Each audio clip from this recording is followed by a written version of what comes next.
Hi, and welcome to the second Stress is Gone show. I'm going live today with a really special guest, someone that I've known almost 2 years now, and I've grown very fond of, and she holds a very special place in my heart. Veteran and former Navy Petty Officer Phyllis Maynard. So, Phyllis, thank you so much for being on the second Stress is Gone show and being with us today. Thank you, Brett. I'm honored to be the second. Thank you. Yeah, it's a great honor to be with you. Over the last, almost 2 years, I've gotten to know you very well, and also your son Douglas. And it's really, an honor to know both of you. And I just wanted to bring you on today so we could talk about your experience over the last 2 years, and a little bit about your background. And why don't we start with how we met? If you could tell the story on how we first connected. It was the most incredible. Um, Warriors for Life is a platform that is a support group mechanism for veterans to just come in, and it runs 6 days a week, and it has amazing facilitators. You were the guest facilitator on a one Saturday night, and the platform is Colonel Michael Burrows, Victory for Veterans. Warriors for Life is a platform he developed so that veterans can come together in camaraderie and discuss things and to have to be able to reach out and touch and connect with other veterans.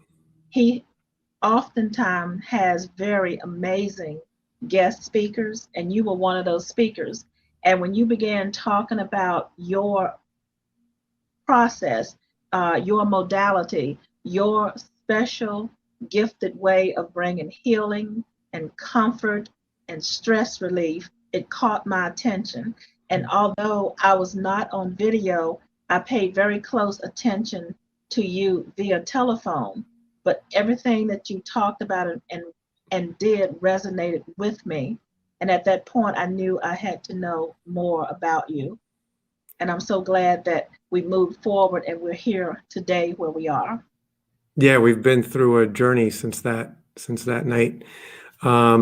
Yeah, and Colonel Burrows does amazing things with Warriors for Life, Victory for Veterans. He also helps veterans relinquish medical debt, which is completely incredible. He does these 10,000-mile motorcycle rides, and to raise money. He's just a really great guy. He has a retreat center in Costa Rica. So yeah, I love the work that he's doing with his partner Steve. So yeah, so that's how we met.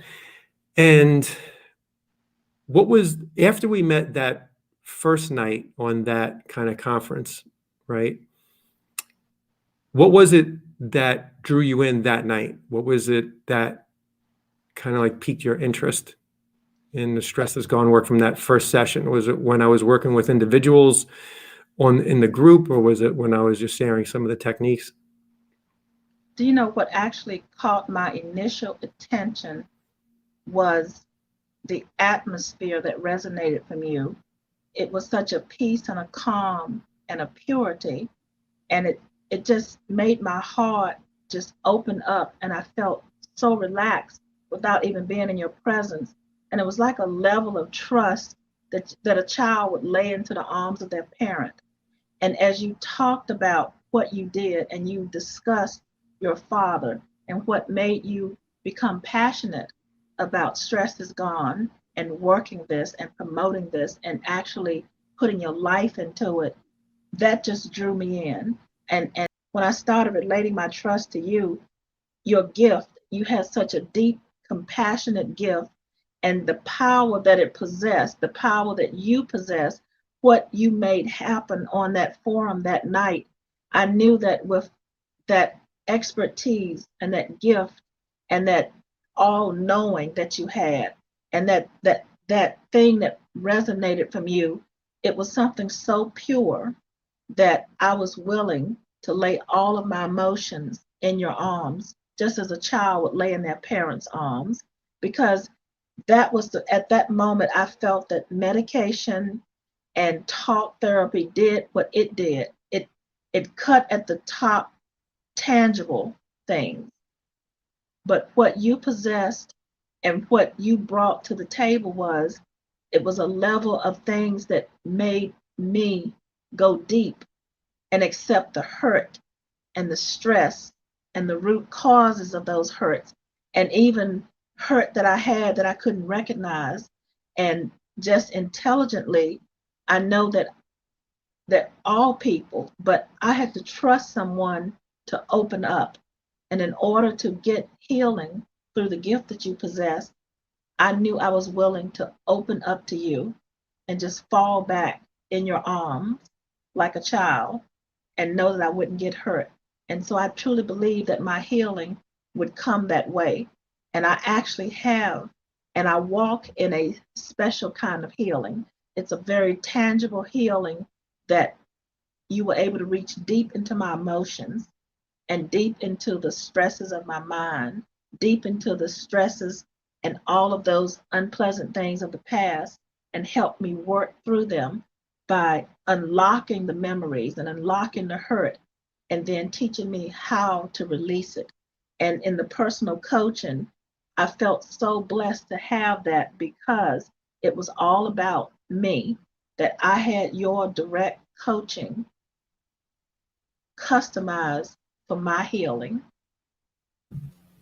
So I feel like you said a lot. I want to kind of unpack it and share a little bit with anyone watching this about my experience during the coaching. You know, when you say, you know, it's a gift that I possess, right? For me, I feel it's an energy that I work with, you know, and every time I have a coaching session with somebody or a guided meditation or a group session or, you know, even this retreat, you know, coming up at Omega, the energy, I connect with it and then I just get out of the way and let the energy do its work, right? So there is a magical kind of component, and I feel as long as I move my personality out of the way, the energy really could come through. And you mentioned like in a pure way.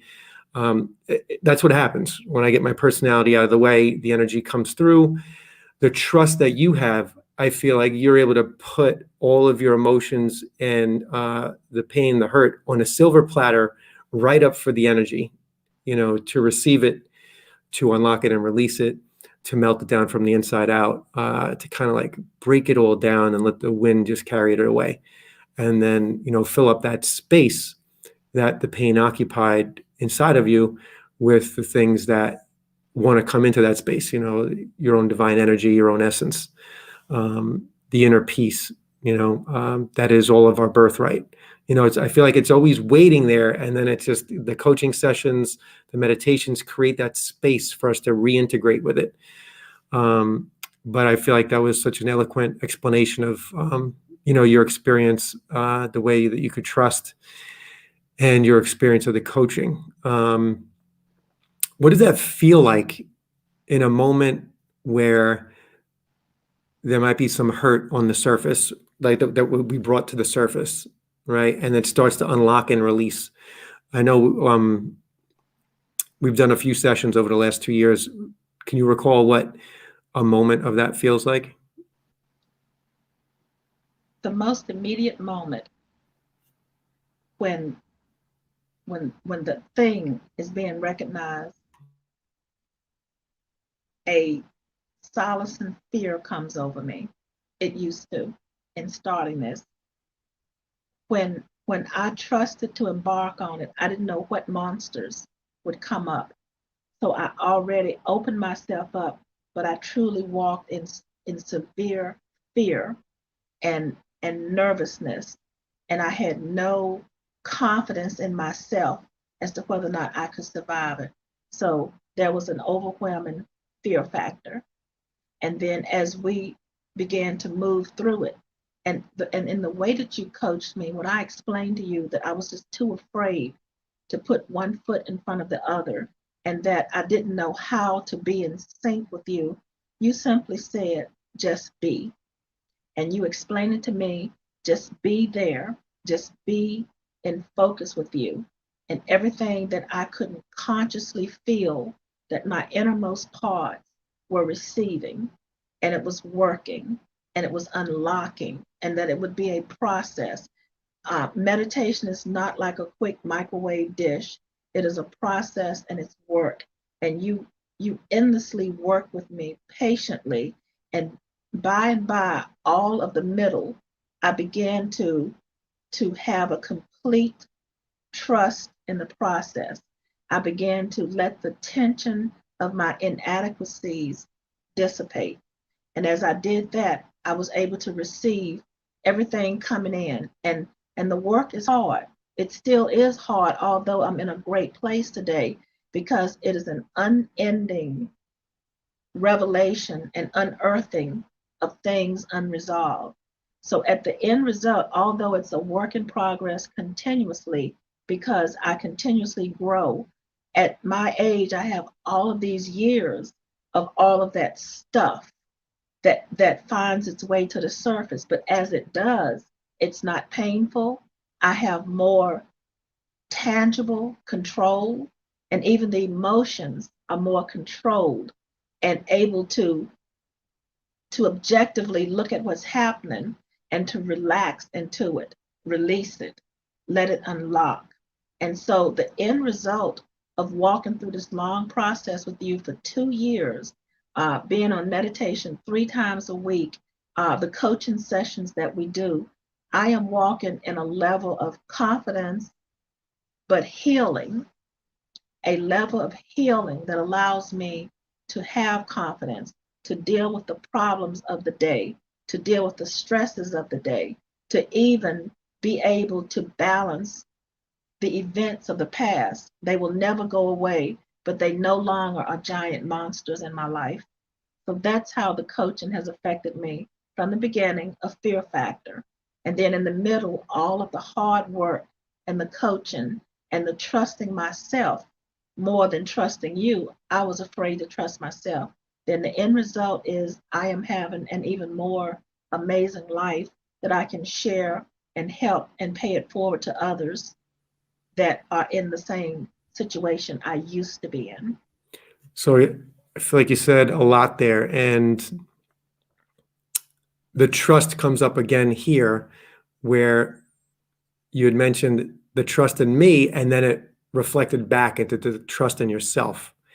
And that is such a key component, I feel, of the coaching and how it reflects back to the person. First, they put their trust in me as a facilitator, as a coach, and then I'm immediately moving all of that confidence back into the person so they receive it from the depths from within. Yeah. So then it's real for that person. So no matter where I am, no matter where they are, they've built the inner structure for that self-confidence to be able to handle those, whatever, life is throwing, their way. And you'd mentioned the monsters, right? And I feel like the monsters are the monsters of anxiety, fear, stress, but also all those emotions that are packed into those old memories.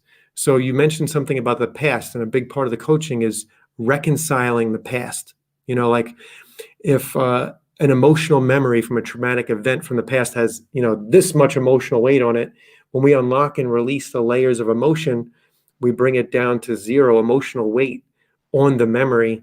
And that's where the monster turns into a little mouse, and then it just kind of scurries away. And the event does not get erased from history, but we just repattern all the energy around the event so that it no longer creates havoc in our everyday life. So yeah, I think, and there was something recently that was going on with you, right, involving your car situation with an insurance company. If you wanted to just discuss that at a quick high level, it was something that was very triggering in the beginning, and then more recently we worked on it, and you were able to handle it with more self-control, more truth. I feel from the way you were telling me the story of what happened. Absolutely. And in summary, I can say that I compare it, although nothing will ever compare to this. But I have worked with veterans that served through Vietnam, and then their feelings of when they came back home and how they were treated. First, the horror of what they did, and then to come home and the public and the country that they lived in, the way they felt unloved, and betrayed. In this situation, it is it is known that I am a disabled veteran, a combat served veteran, and I think the biggest part of this event of what happened concerning my car was in the knowledge of me having been one that served my country to the risk of my life, my literal life, to go through what I'm going through. I had to have the tools I needed to not reflect back and feel that I had hate and regret for a country and people that I put my life on the line for.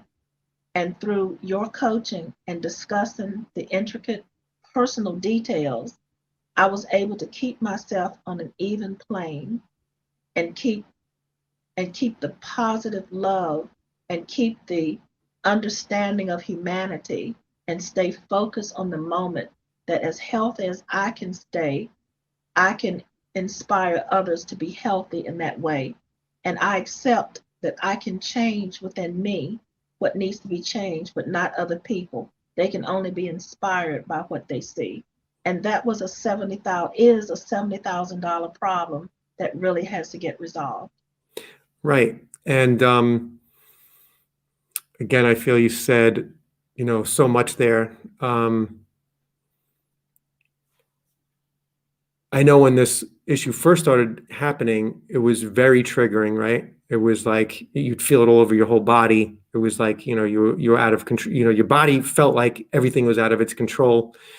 And then that overruns, our mind when we come across a situation that's so triggering. And I feel like in America today, we're so triggered by so much, the anxiety in the streets is just palpable and throughout our society. So I feel with cultivating, your own divine essence and receiving what it feels like in the meditations over time. And when we do the coaching, we kind of like identify and crystallize it and expand it from the inside out.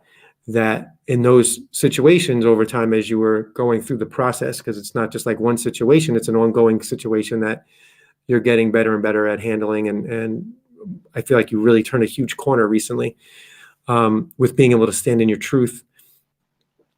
But I feel like receiving your own essence repeatedly and expanding it, nurturing it, cultivating it in the garden that we have, which is our meditation, right? And in the coaching, how do you feel that's affected you personally with handling, a situation so triggering that brings up so much? In this situation, being the most recent, before I started working with you, I had poor emotional control.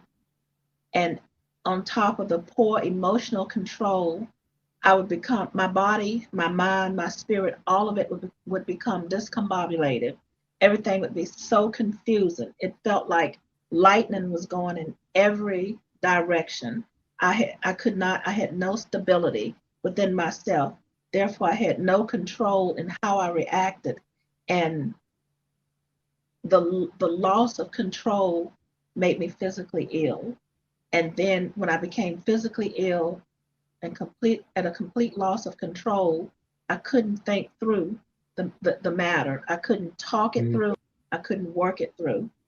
In this situation, and as critical, and even there's an element of life or death that came up in this situation, and handling it and grappling with it now for 4 months, I have amazingly found that I am going through it not as a cakewalk, but I am able to navigate the roads and the turns and the obstacles. I am not perfect with not getting upset, but the interesting thing and the most amazing thing is, even in the upsetment, in the dire upsetment, there is still a major level of control that I do not get out of being able to process it and work it through and own what I'm saying and how I'm feeling. I am able to own the anger. I am able to own the frustration, but I'm also able to intelligently and consistently do what needs to be done to get it handled.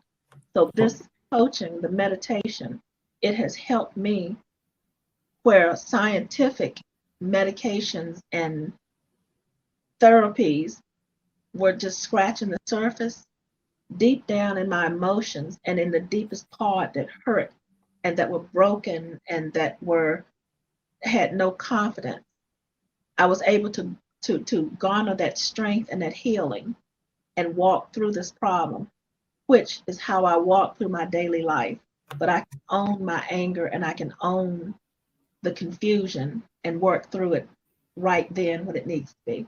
So thank you for being so, vulnerable and honest and sharing the intricacies and the intimacy of some of this stuff. It takes a lot of courage and bravery. So I really thank you for sharing, that component of it. I want to talk a little bit about some of the words you said. One was like emotional control, right? And I want anyone watching this to realize that we're not controlling our emotions, right? We have the freedom and a process to express them, right? So when like things when they build up, right, it's almost like a volcano. We have figured out and worked through a way to express it in a safe way where we actually get to the root, unlock it, and release it from all the tension in our chest, in our heart, in our body, in our organs, in our brain, wherever it lives, wherever those core memories live. We express the roots of all of what we're feeling. And then this way, when we're in the normal everyday world, we can be more authentic with our own truth.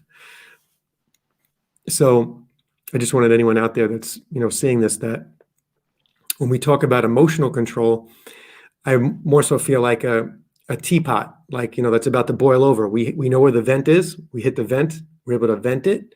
We're able to express it, but we're really able to express it in a core emotional way that our cells are releasing this built up emotion and anxiety that's inside of all of us that we're able to break free from and then be our authentic self in those situations. And being alive, there is landmines out there. There are emotional landmines, anxiety landmines out there, people waiting just to stress us out, right?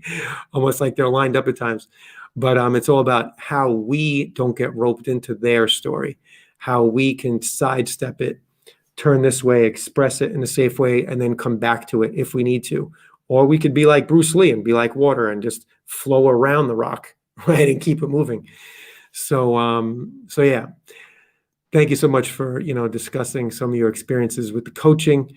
So if we shift gears a little bit into the meditation and your experiences with the meditation, what can you tell me about when you first started meditating with a group, that we do on Ring Central?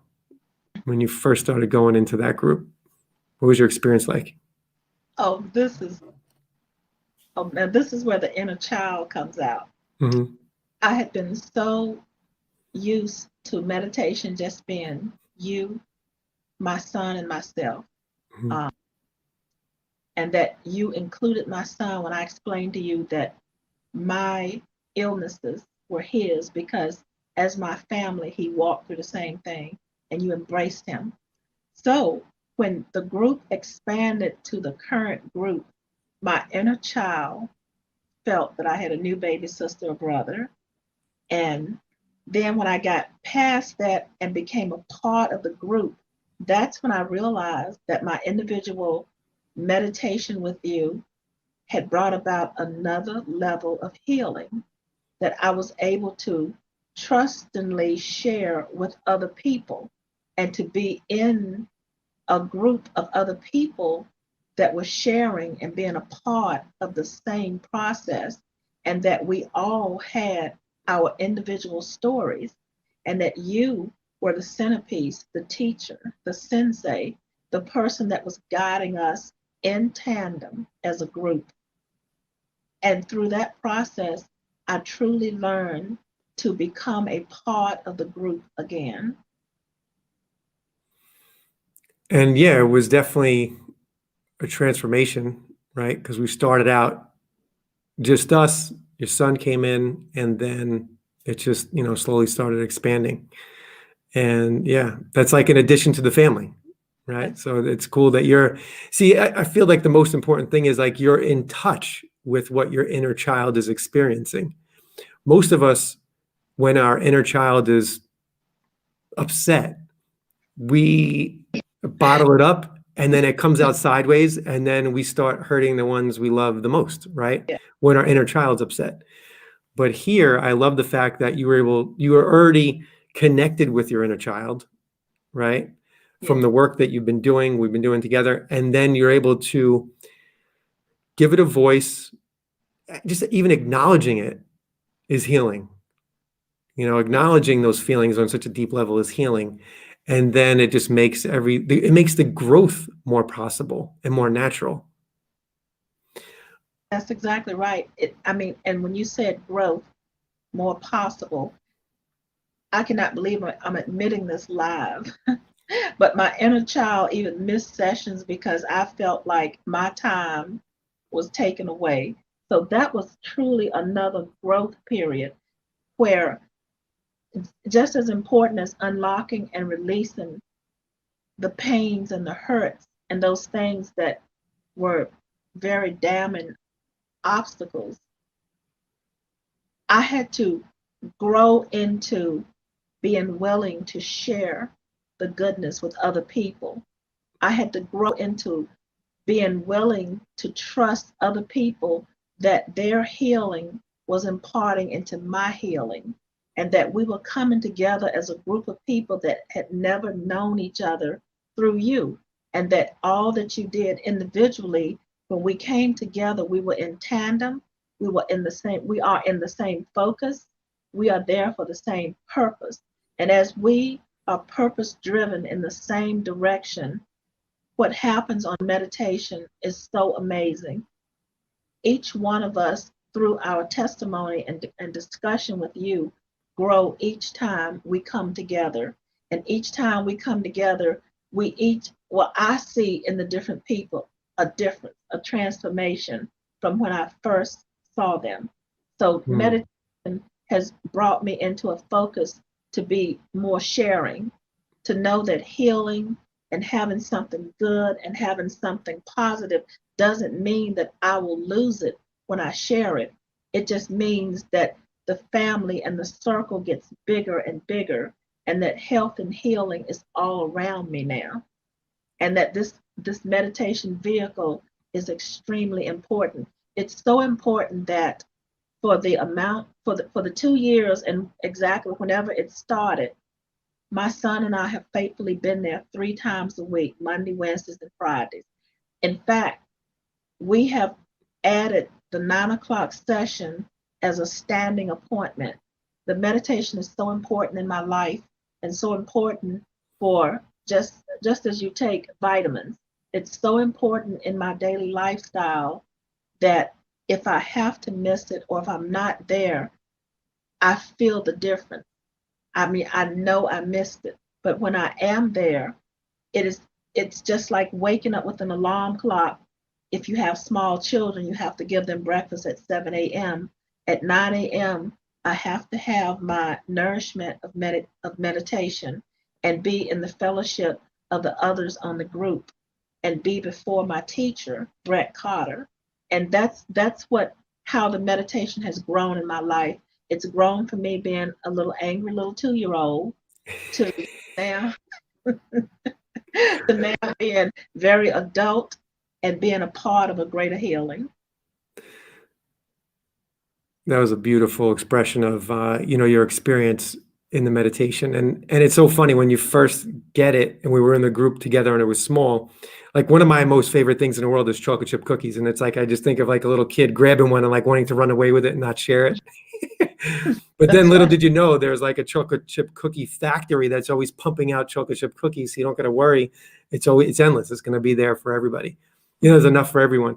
But I love the part of the conversation, well, all of it, but really where you're so in touch with your inner child, and how reconnecting, how healing, and how that just expands our self-awareness, reconnects us with our feelings. And I always go back to, Star Wars sometimes, and Yoda when he says search your feelings, and it's searching your feelings. So much truth is just waiting to bubble up underneath those feelings, and there's such a divine reconnection underneath those feelings. That inner child houses those feelings. It's like the structure of the feelings that were never resolved. That were those core beliefs that were made about men, women, that stem from our mother and our father, from growing up in our homes when we were so young. So it's kind of like taking that structure apart, and getting back to it, our real essence, our own divine essence. And that's a phrase that I use a lot in the meditation. And I'm so sorry to cut across, but when you were describing and discussing what you were just discussing about the inner child and how, we grow from that, this meditation and coaching, when I was high strung and wound tight as a drum, my life was centered around, in this dysfunction, my life was centered around being politically correct so that people would respect me and understand me.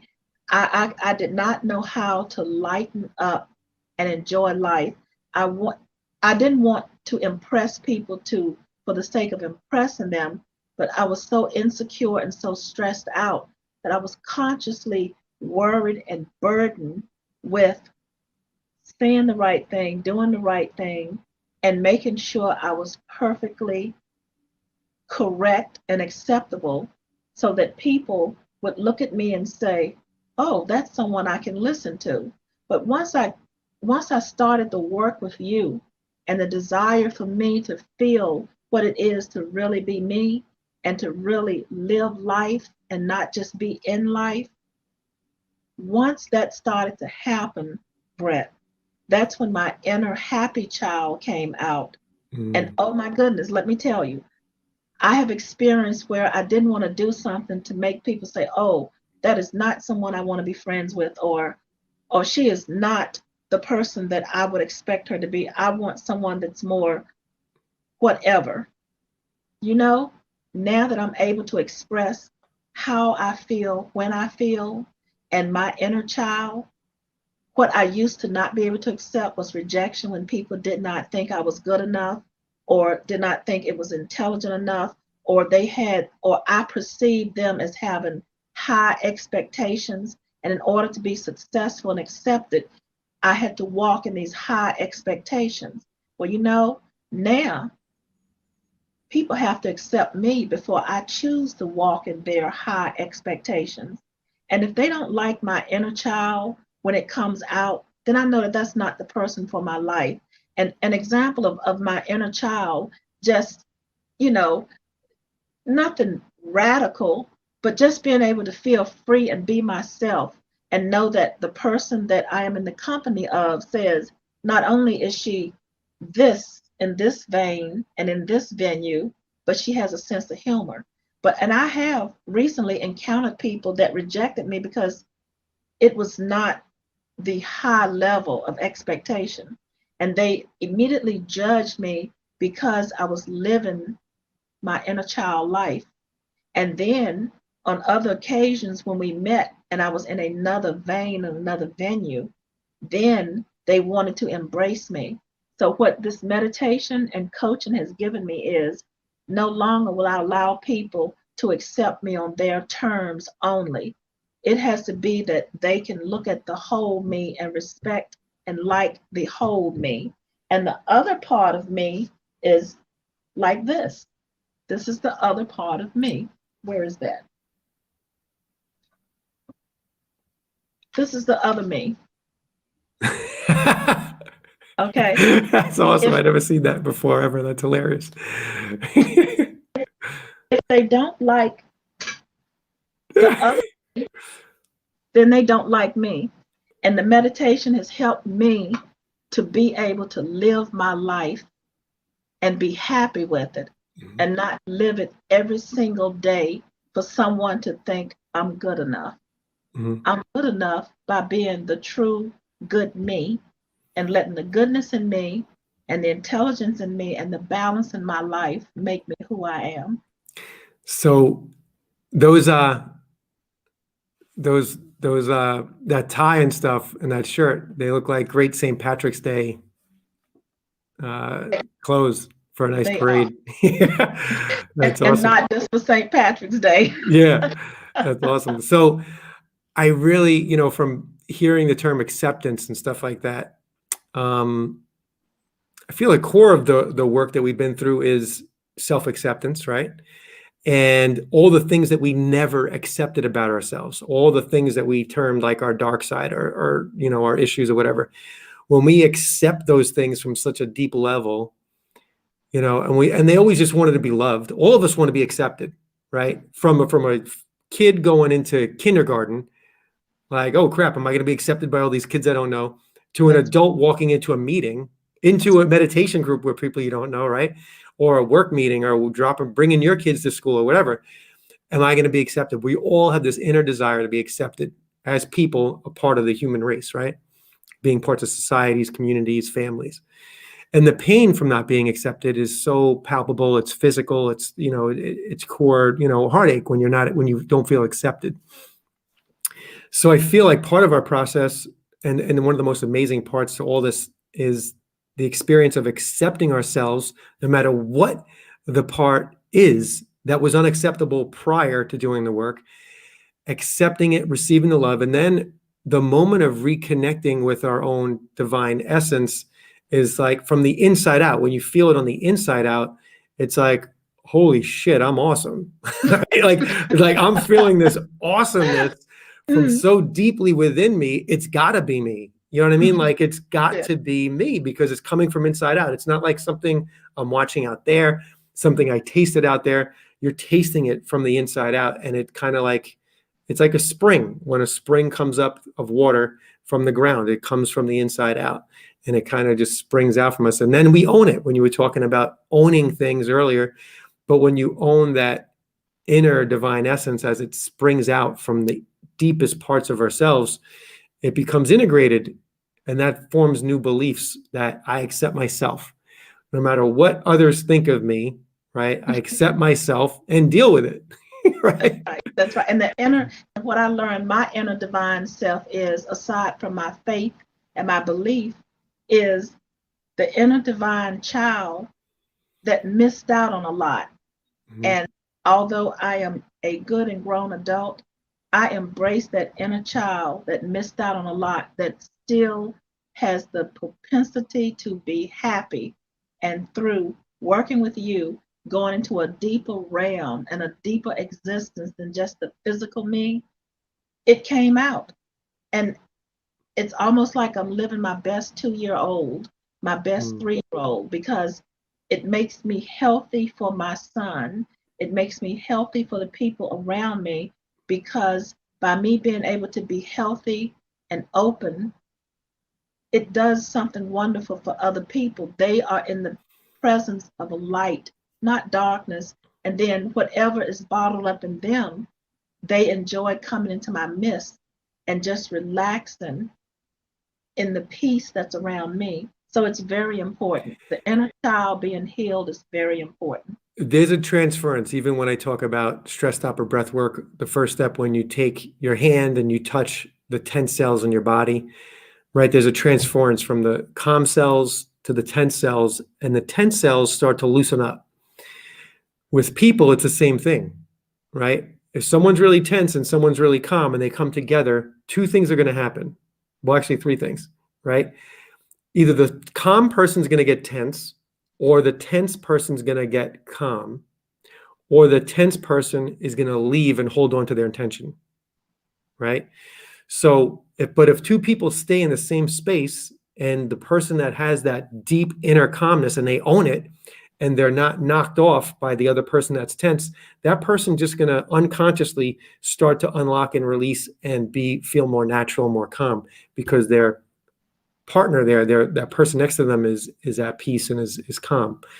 I'm just thinking of like when like the Dalai Lama talks and everyone just kind of like nods and absorbs and receives that peace or something like that, it kind of like just bellows out, ripples out, and then it affects others, their body, their mind, and their spirit. So yeah, I love that you feel that and you experience that. Well, I think we covered a lot. We covered the coaching, we covered how we met, we covered the meditations. I just, encourage anyone watching this to join the Facebook group, Release Stress Now with Brett Cotter. This was our second show broadcasted from there. Also, the first show was more around teaching, around how to release anxiety that's been building up. And every week, I do a show on Tuesday at 11 a.m. Eastern. And this was just a casual conversation that I wanted to bring someone that's very meaningful, in my life. I wanted to bring Phyllis on and have her share with you some of her experiences with the work. And, just encourage everybody to go join that group and then also check out brettcotter.com. And we got that amazing 1-week retreat happening at the Omega Institute the last week of the summer from August 29th to September 3rd. That's going to be a game changer. And that's one of the things that changed my life in 1999 when I did a 1-week retreat in the mountains, just like this. So it turned everything, changed the course of my life. But most importantly, it healed things deep down inside of me, which gave birth to a more loving, more accepting, more peaceful, more fun-loving person. So yeah. But Phyllis, I cannot thank you enough. Is there anything else that you wanted to share or, get out there before we close out our time today? I'd just like for everyone that's watching to know and to understand and believe that when something is different, such as meditation, yoga, the type of coaching that you do, the Eastern philosophy of healing, all of these things that may seem very, very different, but if I encourage them to open themselves up to it and step away from the beliefs that they've always been taught that anything other than what they've been taught is bad, because peoples, Peoples of the world have amazing, amazing things in their culture. And all across the world, people manage and are successful in their daily lives through their beliefs and through their culture. And I just feel so privileged to have met you and to be in your life and in your space. And you bring all that you bring to the table with your travels and the studies you've done with Shaolin priests, the travels you've made into the Eastern parts, to come back here and with me, a Westerner, bring actually what I need to help my inner child that never had a chance to be happy, to rise up and be happy without medication. I just think it's important for everyone to know that there are greater and just as good and even better ways to come into your life as a whole person and to live that life instead of just live through life. Phyllis, I knew it would be very special us getting together here and hearing how you express things. And that was such a beautiful closing message, right? The inner child rising up and just a happier, more present, person, well-rounded individual, emerging and growing. So thank you so much for being here. I can't thank you enough. Hold you very dear in my heart, that, and Douglas as well. And I'll be seeing you next week on our meditations. And if anyone else wants to join that's seen this, it's right now we're on Ring Central. The meeting ID is 582-811-3947. And that's Ring Central meetings. And that's 9 a.m. Eastern time. So God bless. Phyllis, can't thank you enough. You're the best. My love to Douglas. And I'll see you next week. Okay. Look forward to it. All right. Bye for now, everybody. Much love. God bless.